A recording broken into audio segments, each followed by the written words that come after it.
Saudi আরবের রিয়াদে অবস্থিত বাংলাদেশ দূতাবাসে যথাযোগ্য মর্যাদায় মহান শহীদ দিবস ও আন্তর্জাতিক মাতৃভাষা দিবস পালিত হয়েছে।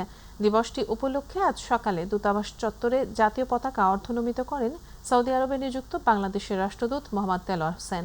পরে দূতাবাসের কর্মকর্তাদের সঙ্গে নিয়ে তিনি শহীদ মিনারে পুষ্পস্তবক অর্পণ করেন। মহান শহীদ দিবস ও আন্তর্জাতিক মাতৃভাষা দিবস পালনের অংশ হিসেবে দূতাবাসের অডিটোরিয়ামে একটি আলোচনা সভার আয়োজন করা হয়।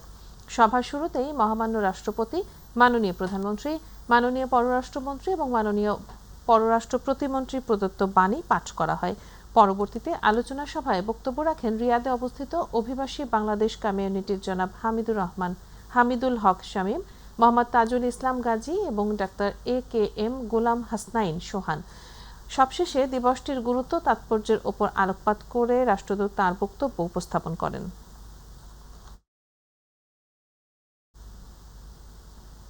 সৌদি আরবে বাংলাদেশ কনসুলেট জেনারেল জেদ্দায় শহীদ দিবস ও আন্তর্জাতিক মাতৃভাষা দিবস উদযাপন করা হয়েছে।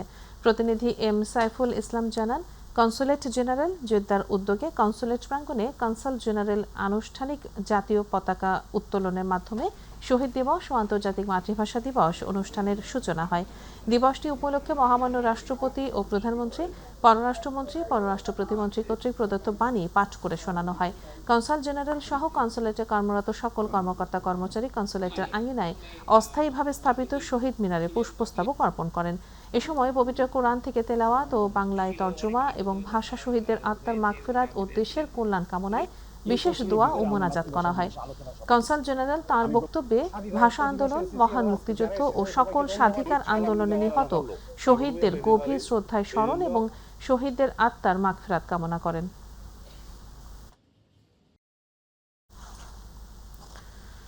কুয়েতের বাংলাদেশ দূতাবাসে মহান শহীদ দিবস ও আন্তর্জাতিক মাতৃভাষা দিবস যথাযোগ্য মর্যাদায় নানা কর্মসূচির মধ্য দিয়ে উদযাপিত হয়েছে। প্রতিনিধি আলামিন রানা জানান, দিনের শুরুতেই রাষ্ট্রদূত মেজর জেনারেল সৈয়দ তারেক হোসেন দূতাবাসের কর্মকর্তা কর্মচারীগণ ও কমিউনিটি নেতৃবৃন্দদের সঙ্গে জাতীয় পতাকা অর্ধনমিত, পবিত্র কোরআন তেলাওয়াত, অস্থায়ী শহীদ মিনারে পুষ্পস্তবক অর্পণ, ভাষা শহীদদের সম্মানে 1 মিনিট নীরবতা পালন করেন।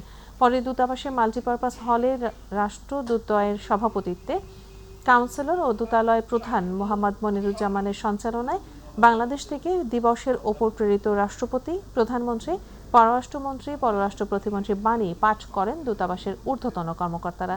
এছাড়াও দিবসটি উপলক্ষে একটি ভিডিও চিত্র প্রদর্শন করা হয়।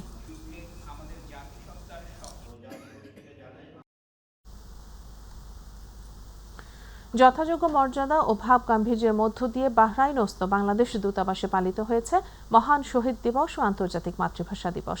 স্থানীয় সময় সকাল 8:30টায় দূতাবাস প্রাঙ্গণে জাতীয় পতাকা অর্ধনমিতকরণের মধ্য দিয়ে দিবসের কর্মসূচি শুরু করেন রাষ্ট্রদূত মোহাম্মদ রইস হাসান সরওয়ার।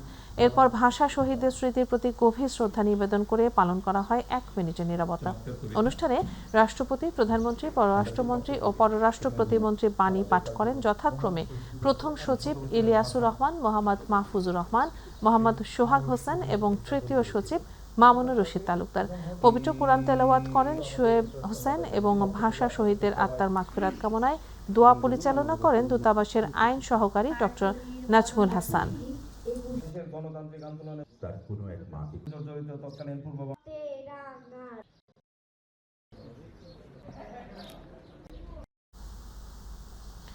আন্তর্জাতিক মাতৃভাষা দিবস উপলক্ষে ইউনেস্কো সদর দপ্তরে আয়োজিত বর্ণাঢ্য অনুষ্ঠানে মাতৃভাষা সংরক্ষণ ও প্রসারে নতুন কর্মপরিকল্পনা গ্রহণের ঘোষণা দিয়েছেন সংস্থাটির নবনিযুক্ত মহাপরিচালক ডক্টর খালেদ এল এনানি। তিনি বলেছেন, শিক্ষাজীবনী তরুণ প্রজন্মের মাতৃভাষা চর্চা করার উপযুক্ত সময়। ইউনেস্কো বাংলাদেশের সাথে পরামর্শক্রমে ও অন্যান্য সদস্য রাষ্ট্রের অংশগ্রহণে মাতৃভাষা সংরক্ষণ ও প্রসারে কার্যক্রম গ্রহণের পরিকল্পনা করছে।